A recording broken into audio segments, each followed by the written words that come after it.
ఆవరణ దోషం, విక్షేప దోషం.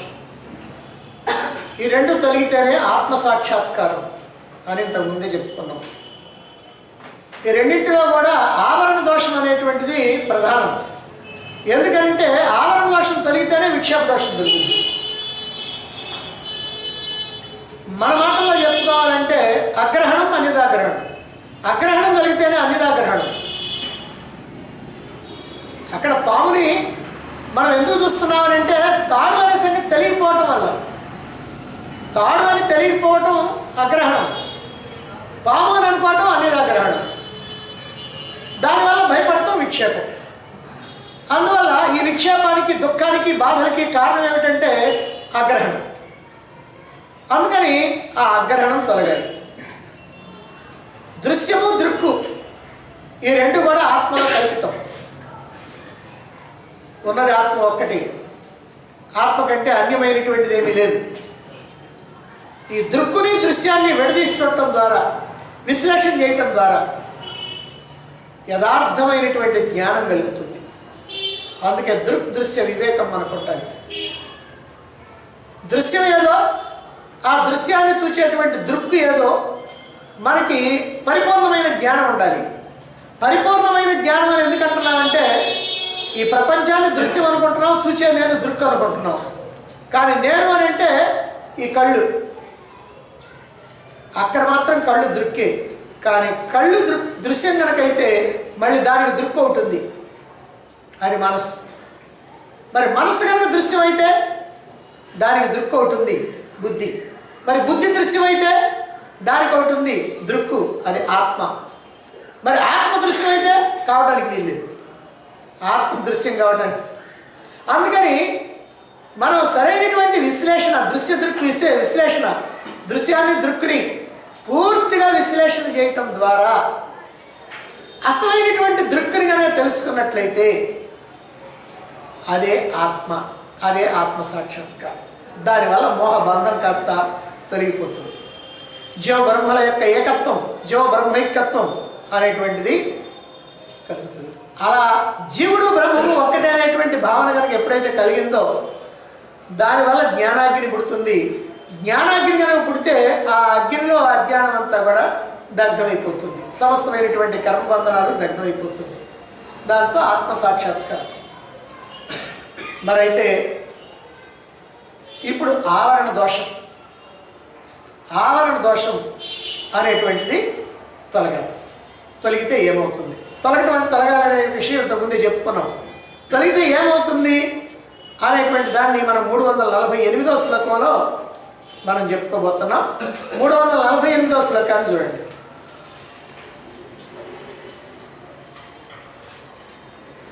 ఆవరణస్య నివృత్తిర్భవతి చ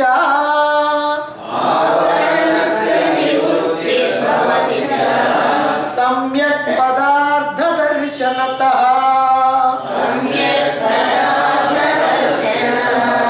మిథ్యా జ్ఞాన వినాశస్తద్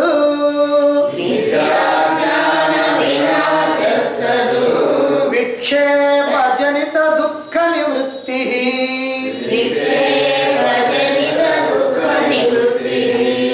సమ్యక్ పదార్థ దర్శనత. సమ్యక్ పదార్థ దర్శనత ఏమిటా? సమ్యక్ పదార్థం సత్యం, ఆ సత్యమైనటువంటి అంటే సత్యాన్ని దర్శించినప్పుడు ఆవరణ దోషం అనేటువంటిది నివృత్తిర్భవతి, తొలగిపోతుంది కదా. తొలగిపోతుంది అంటే ఈ ఆవరణ దోషం ఎప్పుడు తొలగుతుంది అంటే సత్య దర్శనం అయినప్పుడు, సత్య వస్తువుని తెలుసుకున్నప్పుడు, సత్యాన్ని దర్శించినప్పుడు. సత్యాన్ని దర్శించినప్పుడు ఆవరణ దోషం తొలుగుతుంది. తాడుని తాడుగా తెలుసుకున్నప్పుడు ఇక తెలుసుకోకపోవటం అనే అజ్ఞానం లేదు. ఇంకా పావన అనుకోవాల్సినటువంటి అవకాశం రాదు. మిథ్యా జ్ఞాన వినాశ. ఆ అసలు వస్తువుని కనుక తెలుసుకుంటే మిథ్యా జ్ఞానం నశించిపోతుంది, తప్పుడు జ్ఞానం నశించిపోతుంది. తద్వత్ అలాగే అంటే ఆ మిథ్యా జ్ఞానం నశించడం వల్ల ఏమవుతుందంటే విక్షేపం వల్ల కలిగేటువంటి దుఃఖ నివృత్తి. విక్షేపం వల్ల కలిగేటువంటి దుఃఖాలన్నీ కూడా తొలగిపోతాయి. ఆవరణ దోషం తొలగితే మిథ్యాజ్ఞానం పోతుంది. మిథ్యాజ్ఞానం కనుక పోయినట్లయితే విక్షేపం వల్ల కలిగేటువంటి దుఃఖాలన్నీ కూడా తొలగిపోతాయి. మరి అయితే ఆవరణ దోషం ఎట్లా తొలగుద్ది? సత్యాన్ని దర్శిస్తే ఆవరణ దోషం తొలగిపోతుంది. కాబట్టి సత్య దర్శనం చేయాలి. సత్య దర్శనం వరకు ఎందుకు వచ్చారంటే ఈ అధ్యాయానికి ఇదే చివరిది. కాబట్టి ఆత్మని సాక్షాత్కరించుకోవటం వల్ల ఆవరణ దోషం పూర్తిగా తొలగిపోతుంది. దానితో అబద్ధపు జ్ఞానం, మిథ్యా జ్ఞానం, భ్రమ, విక్షేపం తొలగిపోతాయి. విక్షేపం కనుక తొలగిపోతే విక్షేపం కలిగించేటువంటి దుఃఖాలన్నీ తొలగిపోతాయి. పాము అనుకునేటువంటి ఆ భ్రమ తొలగిపోతే పాము అనుకున్నందు వల్ల కలిగినటువంటి భయాలన్నీ కూడా మనకి పోతాయి. అయితే ఈ ఆవరణ దోషం అంటున్నారు కదా. ఆవరణ అంటే ఏమిటి? ఆవరణ అంటే కప్పేయటం, ముసుగు. మనం ఏదైనా ఒక దుప్పటి తెచ్చుకొని నిండా కప్పుకున్నామంటే దాన్ని ముసుగు అంటాం. రాత్రి పూట పెడతామే చలికాలంలో ముసుగు. అది ఆవరణ దోషం. అంటే ఒక వస్తువుని కప్పివేసి ఉంచడమే ఆవరణ దోషం. అయితే ఆధ్యాత్మిక పదజాలంలో ఆవరణ అంటే ప్రత్యేకంగా వేరొక వస్తువు కప్పేయటం కాదు. ఇక్కడ మనం ఉన్నామంటే మనం వేరుగా ఉన్నాం, మనం కప్పుకునేటువంటి దుప్పటి వేరే ఉంది, ముసుగు. కానీ వేదాంతంలో, ఆధ్యాత్మిక జ్ఞానంలో అలా పరమాత్మని కప్పేటువంటి దుప్పటం కూడా ఏమీ లేదు. ఏమంటే పరమాత్మగా నేను తెలుసుకోలేకపోతున్నాను. ఎందుకని తెలుసుకోలేకపోతున్నాను? పరమాత్మని కప్పేసింది, ఆవరణగా వేసింది. ఏం పెట్టి కప్పుంది పరమాత్మని? ఏం దుప్పటి అది? ఎంత పొడవు ఎంత వెడల్పు దుప్పటి తీసుకొచ్చి కప్పుతావు పరమాత్మని? పరమాత్మ అంటే ఎక్కడ? 14 లోకాల్లో అంతటా వ్యాపించి ఉన్నాడు పరమాత్మ. మరి ఆయన్ని కప్పడానికి దుప్పటి ఎందుకు తేవాలి మనం? కనుక పరమాత్మని కప్పేటువంటి దుప్పటి ఇంకోటి ఏమీ లేదు. మరైతే ఏమిటండి ఆవరణ దోషం అన్నారు? ఆ వస్తువుగా తెలియకపోవటమే ఆవరణ దోషం. ఫలానా వస్తువు అని తెలుసుకోకపోవటమే ఆవరణ దోషం. ఇక్కడ అన్నీ మనకి తెలుసు, కంటితో బాగా చూస్తున్నాం కాబట్టి అన్నీ బాగా తెలుసు, తెలియకపోవటమే లేదు. కానీ పరమాత్మ కంటితో చూడటం లేదు, ఏ ఇంద్రియాలతోటి మనకి తెలుసుకోవడానికి వీలు లేదు. అందుకని అటువంటి పరమాత్మగా మనం ఎందుకని తెలుసుకోలేకపోతున్నాం? అజ్ఞానం కారణంగా. ఏమంటే అక్కడ తాడుంది, తాడుగా ఎందుకు తెలుసుకోలేకపోతున్నాం? కళ్ళు కూడా ఉన్నాయిగా మనకి. మరి కళ్ళుంటే ఆ తాడుని తెలుసుకోవాలిగా. కానీ చీకటి, ఆ చీకటి కారణంగా అక్కడ తాడు ఉంది, ఇక్కడ కళ్ళు ఉన్నాయి, కానీ తాడుగా తెలుసుకోలేకపోతున్నాయి. ఆవరణ దోషం. తాడుగా తెలుసుకోకపోవటం ఎట్లనో ఆత్మని ఆత్మగా తెలుసుకోకపోవటం కూడా ఆవరణ దోషం అంటారు. తాడుగా తెలుసుకోకపోతే విక్షేప దోషం వచ్చింది. ఓహో ఇది పామేమో అనేది. ఇక్కడ పరమాత్మగా తెలుసుకోకపోతే ఇక్కడ విక్షేప దోషం వస్తుంది. ఓహో నేను జీవుణ్ణి. కాబట్టి ఆత్మగా తెలుసుకోకపోవటమే ఆవరణ దోషం. మనిషిని మనిషిగా, పుస్తకాన్ని పుస్తకంగా, తాడుగా, స్తంభాన్ని స్తంభంగా చూడలేకపోవటం ఆవరణ. ఎందుకు చూడలేకపోతున్నావు? చీకటి, అది వేరే విషయం. కాబట్టి ఆత్మగా గ్రహించలేకపోవటం, తెలుసుకోలేకపోవటమే ఆవరణ. అయితే ఈ ఆవరణ దోషం ఎప్పుడు తొలుగుతుంది? ఉన్నదాన్ని ఉన్నట్టుగా చూస్తే తొలగిపోతుంది. ఉన్న ఏకైక సత్యం ఆత్మగా మనం కనుక తెలుసుకున్నట్లయితే, అది ఇది ఆత్మ అని కనుక తెలుసుకున్నట్లయితే ఆవరణ దోషం పోయినట్టు. అలా ఆవరణ దోషం తొలగటం వల్ల భ్రమాజ్ఞానం పోద్ది. భ్రమాజ్ఞానం, తప్పుడు తెలివి, అది కాస్త పోద్ది. ఎప్పుడైతే ఈ భ్రమాజ్ఞానం తొలగిపోయిందో ఆ అసలు వస్తువుని గుర్తించటం వల్ల, ఎప్పుడైతే మనం ఆ భ్రమాజ్ఞానం తొలగిపోయిందో ఆ భ్రమాజ్ఞానం వల్ల కలిగినటువంటి దుఃఖాలు, బాధలు, భయాలు ఏవైతే ఉన్నాయో అవి కూడా తొలగిపోతాయి. కాబట్టి ఇది సత్యాన్ని గుర్తించాలి. ఒక మెజిషియను ఒక తాడు తీసుకొస్తాడు, ఆ తాడు గట్ట పైకట్ట అంటాడు, అది అలాగ కర్ర ముక్కలాగా నిలబడుద్ది. మనమందరం చూస్తూనే ఉన్నాం ఆ కర్ర ముక్కని. అయితే అది నిజంగా కర్రేనా? వాడు తెచ్చింది తాడు గట్ట చూపించాడు, అది ఊగులాడుతూ ఉంది. ఇట్ట అన్నాడు ఆ తాడిని, అది కర్ర ముక్కలా నిలబడింది. తాడు కర్ర ఎక్కడ నవ్వుద్దా? ఎవడైనా చేయగలుగుతాడా? ఎవడు చేయలేడు. ఏదో ఉంది మ్యాజిక్ అక్కడ. ఏమిటా మ్యాజిక్? కనికట్టు. కాబట్టి మన కళ్ళని కప్పేసి మనకి తెలియకుండా అక్కడ కర్ర నిలబెట్టాడు. ఇలా అది కర్ర అని అనిపించేటట్టుగా చేసేది ఒక రకమైన మ్యాజిక్ అయితే, మనకి తెలియకుండానే తాడు కర్రను తీసుకొచ్చి పెట్టేది ఒక రకం.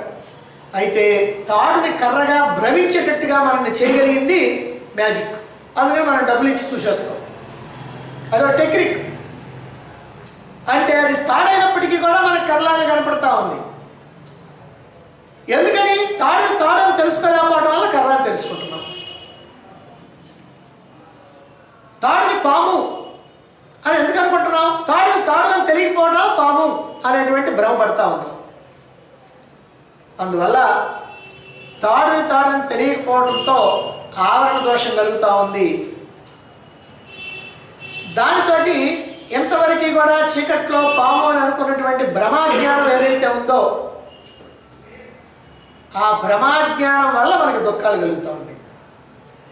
తాడు అని తెలియటంతో ఈ భ్రమాజ్ఞానం పోద్ది, భ్రమాజ్ఞానంతో పాటు దుఃఖాలు కూడా పోతాయి. అలాగే ఆత్మనైనటువంటి నేను ఆత్మని తెలియకపోవటం వల్ల, ఆత్మను తెలుసుకోకపోవటం వల్ల నేను జీవుణ్ణి అని అనుకుంటున్నాం. ఇది భ్రమాజ్ఞానం. జీవుణ్ణి అనుకోవటం వల్ల ఈ దుఃఖాలు, బాధలు, భయాలు, అలజడులు, ఆందోళనలు, అశాంతి ఇవన్నీ కూడా మనకు కలుగుతూ ఉన్నాయి.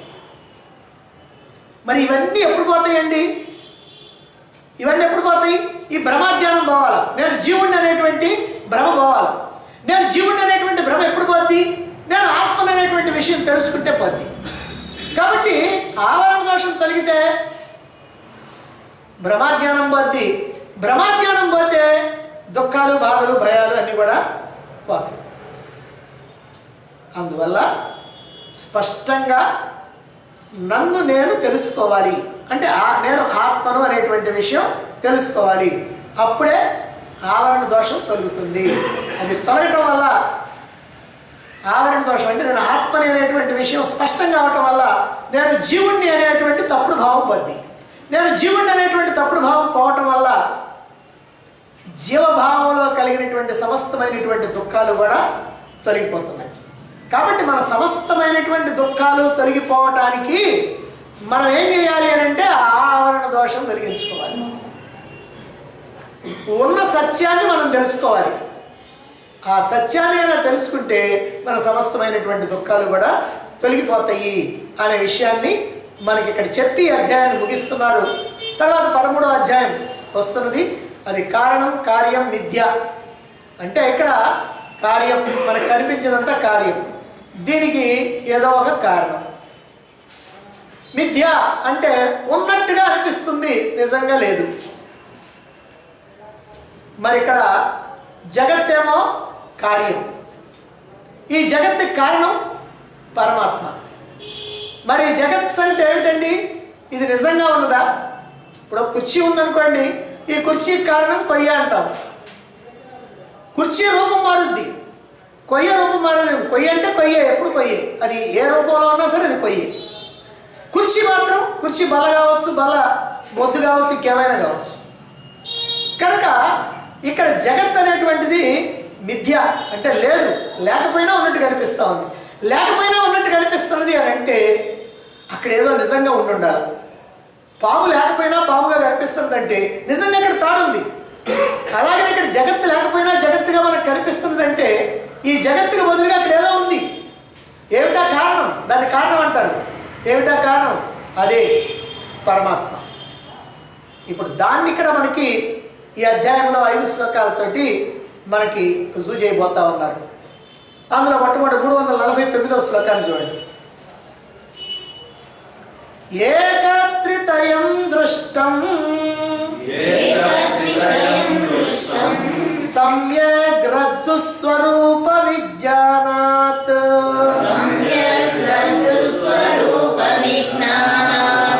తస్మాద్ వస్తు సతత్వం జ్ఞాతవ్యం బంధముక్తయే విదుషా.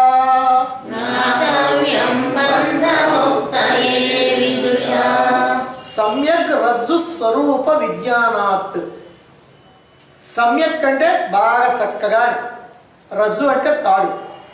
సమ్యక్ రజ్జు స్వరూప విజ్ఞానాత్, తాడుని బాగా స్పష్టంగా తెలుసుకోవటం వల్ల, తాడుని తాడు అని స్పష్టంగా తెలుసుకోవటం వల్ల, తస్మాత్ ఏతత్రయం దృష్టం. ఈ అగ్రహణం, అన్యదాగ్రహణం, విక్షేపం, ఈ మూడు, ఏతత్ త్రయం, త్రయం అంటే మూడు, ఈ మూడు కూడా అందులోనే కనిపిస్తాయి. తాడుని స్పష్టంగా తెలుసుకుంటే పాము అందులోనే ఉంది, పాము వల్ల పాము పెట్టినటువంటి భయాలు అందులోనే ఉంది, మొత్తం అందులోనే వస్తాయి. అదే ప్రకారం ఇక్కడ కూడా ఏమిటంటే ఏతత్రియం అగ్రహణం తెలుసుకోకపోవటం, అన్యదాగ్రహణం మరొకటి అనుకోవటం, విక్షేపం దానివల్ల కలిగేటువంటి దుఃఖం, ఈ మూడు కూడా ఆ తాడుని తెలుసుకుంటే సార్ ఈ మూడు ఎగిరిపోతున్నాయి దాంట్లో. తస్మాత్ విదుష, అందువల్ల విద్యుడైనటువంటి వాడు, పండితుడైనటువంటి వాడు, పండితుడు అంటే మామూలు పండితుడు కాదు, ఇదిగో ఈ జ్ఞానం కలిగినటువంటి వాడు. బంధముక్తయే, బంధముల నుంచి కనుక బయటపడాలి అని అంటే వస్తు సతత్వం జ్ఞాతవ్యం. వస్తు తత్వం అనుకుంటే వస్తు సతత్వం అంటే వస్తువు యొక్క యథార్థమైనటువంటి తత్వాన్ని స్పష్టంగా తెలుసుకోవాలి. ఏమి లేదు, ఇదంతా కూడా మన వేదాంతానికి మూల సిద్ధాంతం ఈ శ్లోకం. ఎందుకనంటే అయ్యా తాడు అని కనుక నువ్వు స్పష్టంగా తెలుసుకున్నావా నీ బాధలన్నీ పోతాయి, ఆత్మ తెలుసుకున్నావా నీ బంధాలన్నీ పోతాయి. ఏం లేదు, నేను ఆత్మని అనేటువంటి విషయాన్ని తెలుసుకోవాలా, ఇదే. ఎందుకని ఇక్కడ ఆత్మని తెలుసుకుంటే నీ సమస్తమైనటువంటి దుఃఖాలు పోతున్నాయి. దుఃఖాలు ఎందుకు వచ్చినాయి అంటే జీవుడిని అనుకోవటం వల్ల. జీవుడిని ఎందుకు అనుకున్నావు? ఆత్మ తెలియకపోవటం వల్ల. కాబట్టి ఆత్మ తెలియకపోవటం వల్ల ఇవన్నీ వచ్చినాయి. కాబట్టి ఆత్మను తెలుసుకో, అన్నీ పోతాయి. ఏతత్త్రయం, ఈ మూడు కూడా అగ్రహణ, అన్యదాగ్రహణ, విక్షేపాలు అన్నీ కూడా పోతాయి. మనం అందరం కూడా అప్పుడప్పుడు సుఖాలని, ఆనందాన్ని పొందుతూ ఉన్నాం. అప్పుడప్పుడు కొన్ని దుఃఖాలని, బాధల్ని, భయాల్ని వాటిని కూడా పొందుతూ ఉన్నాం. మనకేమో ఆనందము, సుఖాలు, సంతోషాలు ఎన్నున్నా కూడా మహా హాయిగా బాగానే ఉంటుంది. కానీ ఈ దుఃఖాలు, కష్టాలు ఉంటే మాత్రం చాలా బాధ. అవి మాత్రం అసలు లేకుండా పోవాలి. అవి ఏమీ లేకుండా ఎప్పుడు సుఖం, ఎప్పుడు ఆనందం కనుకుంటే చాలా బాగుంటుంది. అలా ఉండాలని మన కోరిక. కానీ మన కోరికనే కానీ దుఃఖాలు లేకుండా పోతాయా ఎవరికైనా? అస్సలు అది సాధ్యం కానే కాదు. జన్మ ఎత్తిన తర్వాత దుఃఖాలు పడాల్సిందే. సుఖాలు ఉంటాయి, దుఃఖాలు కూడా ఉంటాయి. మరి దుఃఖాలకు కారణం ఏమిటి అంటే జీవుడిగా ఉండటం. నీ సమస్తమైనటువంటి దుఃఖాలకి కారణం నువ్వు జీవుడిగా ఉండటమే, జీవుడిగా నిన్ను భావించుకోవటమే. మరి జీవుడిగా నన్ను నేను ఎందుకు భావించుకుంటున్నాను? ఎందుకు నేను జీవుడిని భ్రమపడుతున్నాను? నిజంగా మనం జీవుడా?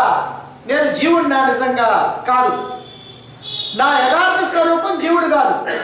నా యథార్థ స్వరూపం ఆత్మ, నా యథార్థ స్వరూపం పరమాత్మ, నా యథార్థ స్వరూపం పరబ్రహ్మం. మరైతే జీవుడిగా ఎందుకు భ్రమపడుతున్నావు? ఎందుకనంటే నేను ఆత్మను తెలియనందువల్ల, నేను పరమాత్మను తెలియనందువల్ల, నేను బ్రహ్మాన్ని అని తెలియనందువల్ల, ఆత్మను మర్చిపోవటం వల్ల దీన్నే మనం అగ్రహణం అంటాం. ఎందుకంటే ఇప్పుడు అగ్రహణ, అన్యదాగ్రహణ, విక్షేపాలు మూడు రావాలి ఇక్కడ. కాబట్టి మొదటిది అగ్రహణం అంటే నేనుగా తెలుసుకోకపోవటం అగ్రహణం. నేనుగా తెలుసుకొని నేనుగా ఉంటే అది గ్రహణం. కాబట్టి జీవుడిగా భ్రమపడటానికి కారణం ఆత్మను తెలియనటువంటి అజ్ఞానం వల్ల, లేదా ఆవరణ దోషం వల్ల, లేదా అగ్రహణం వల్ల. అంటే దుఃఖాలకు కారణం అంతా కూడా ఏమిటయ్యారంటే జీవుడిగా భ్రమపట్టమే. జీవుడిగా భ్రమపట్టడానికి కారణం ఏమిటంటే ఆత్మను తెలియనటువంటి ఆగ్రహణం వల్ల. నిజంగా ఈ ఆవరణ అని అంటే వేదాంతంలో మనం సరైనటువంటి అర్థం తెలుసుకోవాలి. ఇందా చెప్పుకున్నాం, ఆవరణ కప్పివేయటం. కప్పివేయాలంటే వేరొక వస్తువు ఉండాలి. ఇప్పుడు మనం పడుకొని నిద్రపోయేటప్పుడు దుప్పట్లు లాక్కుంటాం, కప్పేసుకుంటాం.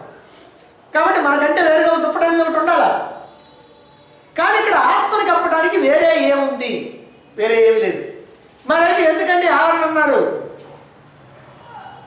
కొన్ని కొన్ని పదాలు వేదాంతంలో అలా చెప్పడానికి తప్ప ఇంకో రకంగా మార్గం లేక ఆ పదాన్ని వాడటం జరిగింది. ఆ పదాన్ని మనం అర్థం చేసుకోవాలి. అందువల్ల ఇక్కడ ఆత్మని మరొక వస్తువు కప్పడం అనేటువంటిది జరగదు. మరైతే ఆవరణ లేదా అండి? ఆత్మకి ఉంది. ఏమిటంటే ఇక్కడ ఆవరణ అంటే ఉన్న వస్తువు ఉన్నట్టుగా తెలియకపోవటం. ఫలానా వస్తువు అని మనకి తెలియకపోవటమే ఆవరణ దోషం. అంటే ఆ వస్తువుగా తెలియబడకపోవటం, అంటే ఆత్మని ఆత్మగా తెలుసుకోకపోవటమే ఆవరణ. ఆత్మ ఆనంద స్వరూపం, దుఃఖం లేనటువంటి ఆనంద స్వరూపం. ఆత్మ ఏ మార్పులు లేనటువంటిది, ఏ వికారాలు లేనటువంటిది. ఆనందం కూడా ఏ మార్పులు లేనటువంటిది. ఎప్పుడు అలాగే స్థిరంగా ఒకే విధంగా శాశ్వతంగా ఉండేదే కానీ ఆనందం దుఃఖ ఛాయలు అనేటువంటివి ఎప్పుడు ఉండవు. అది ఎలా ఉంటుందో మనకు తెలియదు, ఎందుకంటే మనకు అక్కడ అనుభవం లేదు. ఆత్మానందం మనకు అనుభవం లేదు. మనకి ఇక్కడ ఆనందాల అనుభవం. ఏదైనా తెచ్చుకోగానే ఆనందం, అది పోతేనేమో దుఃఖం. కాబట్టి ఈ విషయానందం కాదు, ఆత్మానందం అనేటువంటిది దుఃఖం లేనటువంటి ఆనందం, దుఃఖ మిశ్రితంగా అనేటువంటి ఆనందం. దుఃఖ ఛాయలు అనేటువంటివి ఎప్పుడూ కనపడకుండా ఎప్పుడు ఒక్కటిగా ఉండేటువంటి ఆనందం. కాబట్టి నేను ఆత్మని అని స్పష్టంగా రూఢిగా ఎలాంటి సందేహాలకి తావు లేకుండా ఎక్కడా పొరపాటు పడకుండా ఇప్పుడు నేను మనిషినని పురుషుణ్ణని స్త్రీనని ఎలా అయితే మనకి ఒక స్థిరమైనటువంటి దృష్టి ఉందో అలాంటి దృష్టి ఆ ఆత్మ అనేది కూడా ఉండాలి. నేను మనిషిని అనే భావన మనం ఏమైనా ఎప్పుడైనా చేస్తామా? చేయం. ఇప్పుడు ఎవరితో కానీ ఏమండి నేను మనిషిని అన్నాం అనుకో, ఓ అట్లా నేను అట్లా అనుకోలేదు అంటాడు వాడు, అంటే దున్నపోతం అయిపోతాం. అందుకని ఏంటంటే మనం మనిషి అని ఎప్పుడు మనం అనుకోము, ఇంకోళ్ళకి చెప్పం, కానీ మనిషిగానే ప్రవర్తిస్తాం. అదేవిధంగా ఆత్మనని అనుకోవద్దు, ఆత్మనని ఎవరికి చెప్పొద్దు, కానీ ఆత్మగా ఉండు. ఇది సాక్షాత్కారం. ఆత్మ సాక్షాత్కారం అంటే అది తెగని సాక్షాత్కారం అంటే ఎదురుగా దెయ్యంలా నిలబడేది కాదు. ఆత్మ సాక్షాత్కారం, ఆత్మ అంటే నేను ఆత్మను తెలుసుకొని ఆత్మగా ఉండటం, ఎల్లప్పుడూ ఆత్మగా ఉండటం, దృఢంగా ఉండటం, గట్టిగా ఉండటం. కాబట్టి దుఃఖం అంటే లేశమాత్రం కూడా లేకుండా ఉండేటువంటి ఆనందం ఏదైతే ఉందో అదే ఆత్మానందం. నేను ఆత్మని అని ఎప్పుడైతే దృఢంగా నువ్వు తెలుసుకున్నావో ఆ ఆనందం కూడా అప్పుడు దృఢంగా నీకు ఉంటుంది. ఇప్పుడు ఏమనుకుంటున్నావంటే, ఏమంటే నేను అనుకోకపోయినా ఆత్మనే కదా, మరి ఆనందం లేదేమండి? మనకి ఎంతసేపటికి ఏంటంటే ఆనందం కావాలి, కానీ ఆత్మను అనుకోవటం. అనుకున్నావాలండి, నేను నిన్న అనుకున్నాను సార్, నిన్న అనుకుంటే సుఖం ఉంది, ఊరికి అనుకుంటే సుఖం కాదు. ఆ ఆత్మ అనుభూతి, అందుకని ఆత్మానుభూతి అని అంటారు. అనుభూతి అనే పదం కూడా తప్పే నిజంగా చెప్పాలంటే. ఆత్మగా అలా ఉండిపోవాలంతే. ఆ ఆత్మగా ఉంటే ఆనందం అనేటువంటిది మనకి తెలుస్తుంది. ఆ ఆత్మని అనుకోకపోవటమే అగ్రహణం. ఈ అగ్రహణం వల్ల అన్యదాగ్రహణం అంటే జీవుణ్ణి అంటే నేను ఆత్మని కాదు అని మనం ఏం అనుకోవట్లా, కానీ జీవుణ్ణి అని అనుకోవటం వల్ల ఆత్మని తెలియట్లేదు అనేది మనకు తెలిసిపోతుంది. అంటే ఈ అన్యదాగ్రహణంలో అగ్రహణం కూడా ఉంది. అగ్రహణం వల్లే అన్యదాగ్రహణం వచ్చింది. ఆత్మను తెలియపోవటం వల్ల నేను జీవుడిని అనుకుంటున్నావు. నువ్వు జీవుడిని అనుకోవటంలో ఆత్మను అనుకోకపోవటం కూడా దాంట్లోనే ఉంది. కాబట్టి అగ్రహణ అన్యదాగ్రహణాలు రెండూ కూడా అందులోనే ఉన్నాయి. మరి అన్యదాగ్రహణం వల్ల ఏం జరుగుతుంది అంటే జీవుడిని అనుకోవటం వల్ల ఏం జరుగుతుంది? బాధలు, కష్టాలు, దుఃఖాలు, భయాలు. ఏతత్త్రియం, ఈ మూడు కూడా ఏమిటి? మూడు: అగ్రహణం, అన్యదాగ్రహణం, విక్షేపం. ఈ మూడింటిని తెలుసుకోవడానికి వేదాంతంలో చక్కని ఉదాహరణ ఉంది. ఇది రజ్జు సర్ప భ్రాంతి అని, తాడు పాము ఉదాహరణ. ఓ చక్కని ఉదాహరణ. అందుకనే ఎప్పుడు కూడా వేదాంతంలో ఈ తాడు పాము ఉదాహరణ వస్తుంది. మనం ఎన్నిసార్లు చెప్పుకున్నా దానివల్ల ప్రయోజనమే ఉంది. ఎందుకనంటే మనకి ఎప్పుడో ఒకప్పుడు స్థిరపడుద్ది ఆ భావన. తాడు అని తెలుసుకోలేకపోతాం అప్పుడప్పుడు, ఎప్పుడెప్పుడు చీకటిగా ఉన్నప్పుడు తెలుసుకోలేకపోతాం. మసకగా కనిపిస్తూ ఉంటుంది. పూర్తి చీకటి అయితే అసలు ఏమీ కనపడదు. పూర్తి వెలుతురైతే తాడని తెలుస్తుంది. మసకగా కనుకుంటే అది ఏదో ఉందే అని అనిపిస్తుంది. ఎందుకంటే తాడని తెలియదు. తాడని తెలియనప్పుడు ఇంకేదో అనుకోవడానికి ఆస్కారం వస్తుంది. అందుకనే చీకట్లో చూసినప్పుడు తాడుగా కనిపించదు అగ్రహణం. ఎప్పుడైతే తాడుగా నువ్వు తెలుసుకోలేదో, ఏదో కనిపిస్తుంది, మనలో భయం ఉంది, అది పామేమో అనుకో. ఎప్పుడైతే నువ్వు పాముగా భావించావో, అంటే అన్యదాగ్రహణం జరిగిందో, వెంటనే విక్షేపం అంటే దుఃఖాలు వచ్చేసి, అంటే భయం కలిగింది. దుఃఖం అంటే ఇక్కడ భయం. అమ్మో పాము, అమ్మో అది మీదకి వచ్చిందేమో, నేను ఎట్లా ఎటు పరిగెత్తాలా అని రకరకాలైనటువంటి భయాలు మనలో వస్తాయి. గుండె వేగంగా కొట్టుకుంటుంది, చెమటలు పోస్తూ ఉంటాయి.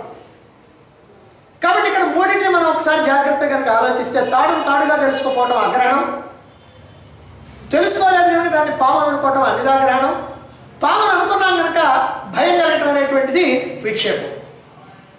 ఈ భయం, ఈ దుఃఖం, ఈ విక్షేపం ఇవి తొలగాలంటే ఏం చేయాలి? ఇక్కడ మాత్రం మనకు బాగానే తెలుసు. ఇది తొలగాలంటే ఏం చేయాలి? అది తాడని తెలుసుకుంటే చాలు. తాడని తెలుసుకోవడానికి ముందు పాముని బ్రహ్మభావాలని అంటాం. మనకి భ్రమ పోవటం తాడని తెలుసుకుంటే భ్రమ పడిపోద్ది. అందుకని తాడని తెలుసుకోవాలి. సర్వ దుఃఖాలకి మూల కారణం అదే ఆ అగ్రహణమే. కాబట్టి మన యొక్క సమస్త దుఃఖాలకి మూల కారణం అసలు నిజం తెలియకపోవటమే గనక, ఈ అగ్రహణమే గనక నేను ఆత్మను అనేటువంటిది తెలియాలి. నేను ఆత్మను అనేటువంటిది కనుక తెలియాలంటే అజ్ఞానం అనేటువంటి అంధకారం తొలగాలి. అక్కడ తాడని తెలియాలంటే చీకటి పోవాలి, చీకటి పోవాలంటే లైట్ కావాలి. అలాగే ఇక్కడ కూడా అజ్ఞానం తొలగాలి. నేను ఆత్మని తెలియాలంటే అజ్ఞానం తొలగాలి, అజ్ఞానం తొలగాలంటే జ్ఞానం కావాలి. ఎలా వస్తుంది వెలుగు? ఇక్కడ వెలుగు అయితే అంటే వస్తుంది. మరి ఈ వెలుగు ఎట్టు వస్తుంది? ఈ జ్ఞానం. నిరంతరము కూడా అన్ని విషయాల్ని పక్కకు పెట్టి జాగ్రత్తగా గుర్తుపెట్టుకోవాలి. నిరంతరము సమస్తమైనటువంటి విషయాల్ని పక్కన పెట్టి నేను ఎవరిని అని విచారణ చేయాలి, నా స్వరూపం ఏమిటి అనేటువంటి విచారణ చేయాలి. అలా విచారణ చేసి నా స్వరూపం ఏమిటో తెలుసుకొని నా స్వరూపంలో నేను నిలిచిపోవాలి. ఆహా, ఇది నా అసలు స్వరూపం. అద్దం ముందు నిలబడితే కనపడేటువంటిది కాదు, ఉపనిషత్తు ముందు నిలబడితే కనపడేటువంటి రూపం కావాలి. అద్దం ముందు నిలబడితే మన బాహ్య రూపం తెలుస్తుంది, ఉపనిషత్తు ముందు నిలబడితే మన యొక్క అసలు స్వరూపం ఏమిటో తెలుస్తుంది.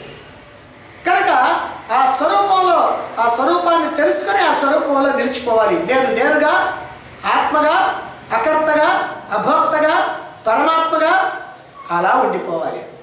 అదే మోక్షం, అదే బ్రహ్మానందం. అయితే ఇలా నిరంతరం కూడా అన్ని విషయాలు పక్కన పెట్టి ఆత్మవిచారణ చేయాలి అన్నారు కదండి. సాధ్యమా? సాధ్యమా అని అంటే సాధ్యమైనటువంటి వాళ్ళు మనకి లోకంలో కనపడతా ఉన్నారు, అది సాధ్యం చేసినటువంటి వాళ్ళు కనపడతా ఉన్నారు. సాధ్యం కాకపోవడానికి కారణం ఏమిటంటే మనకి ఇక్కడ కొన్ని ఆశలు, కోరికలు, వ్యవహారాలు ఉండటమే. అందుకనే మొట్టమొదటి వేదాంతంలో ఏమిటంటే వైరాగ్యం. ప్రాపంచికమైనటువంటి విషయాల మీద, వస్తువుల మీద, భోగాల మీద తీవ్రమైనటువంటి వైరాగ్యం కావాలి. ఏమంటే నేను ఆత్మని అని తెలుసుకోవాలి, నేను ఆత్మని తెలుసుకొని సమస్తమైనటువంటి దుఃఖాలు పోవాలి, వాటిని అధిగమించాలి, కాబట్టి శాశ్వతమైనటువంటి ఆనందంలో నేను ఉండాలి అని నీకు పూర్తిగా ఉంటే నువ్వేం చేయాలి? ఒకటి, ప్రాపంచికమైనటువంటి విషయాలు, వస్తువులు, భోగాలు, వీటి మీద ఉన్నటువంటి ఆసక్తి, వీటి మీద ఉన్నటువంటి వ్యామోహం, వీటి ఎంత కూడా పూర్తిగా రాగం పోయి వైరాగ్యం కలగాలి. రెండు, ఆత్మకి సంబంధించినటువంటి జ్ఞానాన్ని, ఆత్మజ్ఞానాన్ని, బ్రహ్మజ్ఞానాన్ని నిరంతరం కూడా శ్రవణం చేస్తూ ఉండాలి. సాధారణంగా ఏం చెప్తారంటే శ్రవణ మనన నిధ్యాసనం చెప్తారు వేదాంతంలో. కానీ నిజమైనటువంటి ప్రాక్టికల్గా ఆలోచించినట్లయితే శ్రవణమే సంపూర్ణమైనటువంటి మందు. మనకి వివేక చూడమణిలోనే ఒక మాట ఉంది, శ్రవణం కన్నా 100 రెట్లు మన్నం కన్నా 100 రెట్లు నిధిధ్యాసన. కానీ నిజం ఏమిటంటే శ్రవణం వల్ల అన్నీ జరిగిపోతాయి. నువ్వు శ్రవణం సరిగ్గా చేయకపోతే మన్నం ఎట్లా చేస్తావు? మన్నం చేయాలంటే నీకు విషయం తెలిస్తేగా నువ్వు మన్నం చేసేది. శ్రవణం చేయకపోతే మననం ఎట్టు చేస్తావు? మననం చేసి గుర్తుంచుకోకపోతే నిధిధ్యాసన ఎట్టు చేస్తావు? రైట్. సరే, శ్రవణం బాగా చేసావు అనుకో, ఇంకా మననంతో నీకు పనే ఉంది. శ్రవణం చేసేటప్పుడే నీకు సమస్తమైనటువంటి జ్ఞానం కనుక నీలో గట్టిగా నిలబడితే ఇంక అక్కర్లేదు కదా. కనుక శ్రవణాన్ని కనుక నువ్వు గట్టిగా చేస్తే, అంటే గట్టిగా చేయటం అంటే ఏమిటండి? ఇక్కడ రెండు ఉన్నాయి, ఒకటి చెప్పేవాడు, ఒకటి వినేవాడు. అంటే గురువు శిష్యుడు. వేదాంతానికి సంబంధించి గురువు శిష్యుడు అంట. గురువు ఏమో సరైనటువంటి వాడు కావాలి, సద్గురువు కావాలి, శాస్త్రం తెలిసినటువంటి వాడు కావాలి, మనకు అర్థమయ్యేటువంటి భాషలో చెప్పేటువంటి వాడు కావాలి, అనుభవపూర్వకంగా గ్రహించినటువంటి విషయాలను చెప్పాలి. అంటే ఊరికిన శాస్త్రం ముక్కులో పట్టుకొని టక్కని చెప్పడం కాదు. ఆ విషయాలన్నింటినీ కూడా పూర్వాపరాలన్నీ కూడా జాగ్రత్తగా విచారించి దాన్ని చెప్పగలగాలి. ఎందుకంటే శాస్త్రం అందరి దగ్గర ఉంటుంది, బుక్ అందరి దగ్గర ఉంటుంది. ఇప్పుడు వాళ్ళందరి దగ్గర బుక్లే ఉండేది. కానీ ఆ బుక్లో ఉన్నటువంటి విషయం, దానికి ముందు వెనక ఏముందో, దాని యొక్క ఆంతర్యం ఏమిటో, దాని యొక్క లోతులు ఏమిటో తెలుసుకొని దాన్ని విడమరిచి చెప్పేటువంటి వాడు గురువు. గురువు ఇంత చెప్తున్నప్పటికీ కూడా శిష్యుడికి ఎక్కడం లేదనంటే శిష్యుల్లో అర్హత లేకపోవటం. కాబట్టి గురువుకే కాదు అర్హత ఉండాల్సింది, శిష్యుడికి అర్హత ఉండాలి. అసలు ప్రధానం శిష్యుడికి అర్హత ఉండాలి. వినేటప్పుడే నీకు అర్హత కనుక ఉన్నట్లయితే చెప్పింది చెప్పినట్టుగా నీలో నిలబడిపోద్ది, ఇంకేం అక్కర్లా. ఎందుకంటే కొంతమంది మహాత్ములైనటువంటి వాళ్ళు కేవలం శ్రవణంతో మోక్షాన్ని అందుకున్నటువంటి వాళ్ళు ఉన్నారు. మనంతో అందుకున్నారండి అన్న వాళ్ళు ఎవరు ఒక్కళ్ళు కూడా లేరు. నిధిధ్యాసంతో అందుకున్నారు కానీ మననంతో ఏమి లేదు. మననం అనేటువంటి శ్రవణంతో జరుగుద్ది. శ్రవణం చక్కగా చేస్తే మననం కూడా జరిగిపోయినట్టే. అందుకని ఈ శాస్త్ర శ్రవణం అనేటువంటిది ప్రధానం. ఇందా చెప్పింది మళ్ళీ అప్రధానం అనుకోబాకండి, వైరాగ్యం. రెండు ప్రధానమే. ఈ రెండు ఎట్లా ప్రధానం అంటే పక్షికి రెండు రెక్కలు ఎట్లా ఉంటాయో, ఆ రెండు రెక్కలు ఉంటే ఎట్లా ఎగరగలుగుద్దో అదే ప్రకారంగా వైరాగ్యం, శాస్త్రజ్ఞానం రెండు కూడా ఖచ్చితంగా ఉండాలి. ఇక మూడో విషయం ఏమిటంటే, ఇటువంటి ఆత్మజ్ఞానాన్ని పొందటానికి అంటే మన యొక్క బుద్ధిని సరి చేసుకొని మన అర్హతను సంపాదించి ఈ జ్ఞానాన్ని కనుక పొందాలి అని అంటే ఈ జ్ఞానాన్ని ప్రసాదించేటువంటి గురువుని ఆశ్రయించాలి. గురువు చెప్పినటువంటి అన్ని విషయాలని కూడా సూక్ష్మ బుద్ధితో గ్రహించి ఆచరణ చేయడానికి సిద్ధం కావాలి. మనకి ఇష్టమైనవి, మనకు కష్టం లేనివి వాటిని ఆచరిద్దామండి, మిగిలినవి మనకు కుదరదులేండి, అవి మనకు కాదు అని అనుకోకూడదు. అన్నిటినీ కూడా ఆచరించడానికి ప్రయత్నించాలి. ఇది మూడోది. అంటే ఒకటి వైరాగ్యం, రెండు జ్ఞానం. జ్ఞానం ఊరికినే ఉంటే లాభం లేదు, ఆచరణ. కాబట్టి వైరాగ్యం, శాస్త్రజ్ఞానం, ఆచరణ, ఈ మూడు ఎవరిలో అయితే ఉంటాయో వాళ్ళు మాత్రమే ఈ అగ్రహణాన్ని తొలగించుకొని తన స్వరూపంలో తాను నిలబడగలుగుతారు. తన స్వరూపం ఏమిటో తెలుసుకొని తన స్వరూపంలో తాము నిలబడగలుగుతారు. కాబట్టి ఈ ప్రకారంగా ఈ మూడు జాగ్రత్తలు ఎవరైతే తీసుకుంటారో అదిగో అటువంటి వాళ్ళే ఈ అగ్రహణాన్ని తొలగించుకోగలుగుతారు. అగ్రహణాన్ని తొలగించుకుంటే అన్యదాగ్రహణం వద్ది, అన్యదాగ్రహణం వల్ల వచ్చినటువంటి విక్షేపాలు కూడా పూర్తిగా తొలగిపోతాయి. ఇక్కడ మనం జాగ్రత్తగా ఆలోచించాలి. చివరి చెప్పినటువంటి పాయింట్ మొదటి రెండు కూడా ఎన్నోసార్లు చెప్పుకుంటాం. ఏమిటవి? వైరాగ్యం, ఆత్మజ్ఞానం. వైరాగ్యమా అదే వచ్చుద్దిలే, ఆత్మజ్ఞానమా అదే వచ్చుద్దిలేండి, అప్పుడప్పుడు ఇట్టా ఉంటే అని అనుకుంటాం. కానీ ఈ రెండు కూడా జాగ్రత్తగా ఎందుకనంటే మూడో దాని కోసం, ఆచరణ కోసం. ఆచరణ చేయకుండా ఉండే జ్ఞానం వల్ల ఏం ప్రయోజనం లేదు. తెలుసుకోవటం మంచిదే, కొన్ని తెలుసుకున్నందువల్ల కొంత మంచిదే. కానీ ఆత్మజ్ఞానం, ఆత్మస్థితిలో కనుక ఉండాలంటే మాత్రం ఆచరణ ఖచ్చితంగా ఉండాలి. అది గనక లేకపోయినట్లయితే ఎక్కడేసిన గోగలు అక్కడే ఉంటుంది. డాక్టర్ పచ్చని చెబుతాడు, మందు రాస్తాడు, మందు అయితే వేసుకుంటాం, పచ్చని చెబుతాడు, వంకాయ తినకూడదండి, గోంగూర తినకూడదండి, అది తినకూడదు, ఇద్దరు అబ్బా ఏడ తినకుండా ఉంటాం లేవై, ఈ ఒక్కటేగా, ఈ ఒక్కరోజేగా. ఇక్కడ కూడా అంతే. ఇక్కడ ఏ జాగ్రత్తలు అయితే చెప్పారో ఆ జాగ్రత్తలు మనం ఖచ్చితంగా పాటించాలి. ఆ జాగ్రత్తలు కనుక పాటించకపోతే విన్నప్పటికీ కూడా మనకి ఏం ప్రయోజనం కాదు. మనకి ఆచరణ చేసి ప్రయోజనం కలుగుద్ది కానీ విన్నందువల్ల కాదు ప్రయోజనం. కాబట్టి మనం తెలివిగలవాళ్ళం అయితే, మనం విద్యులమైతే, అందుకనే ఈ శ్లోకంలో పదం వాడారు చివరిలో చూసారా, విదుష. విదుష అనేటువంటి పదాన్ని వాడారు. విదుష అంటే విజ్ఞానం, విద్వాంసులు, పండితులు అని అంటే ఏంటంటే బాగా జ్ఞానం, ఆ చెప్పినటువంటి జ్ఞానాన్ని జీవితంలో ఆచరించాలనే దృఢమైనటువంటి నిశ్చయం కలిగినటువంటి వాళ్ళు విద్యులు. ఈ బంధాల నుంచి, బాధల నుంచి కూడా బయటపడతారు ఎప్పుడు ఈ ఆచరణ కనుక ఉన్నట్లయితే. అలా బయటపడాలంటే వస్తుతత్వం అని అంటే ఆత్మే, వస్తువు అంటే ఆత్మ.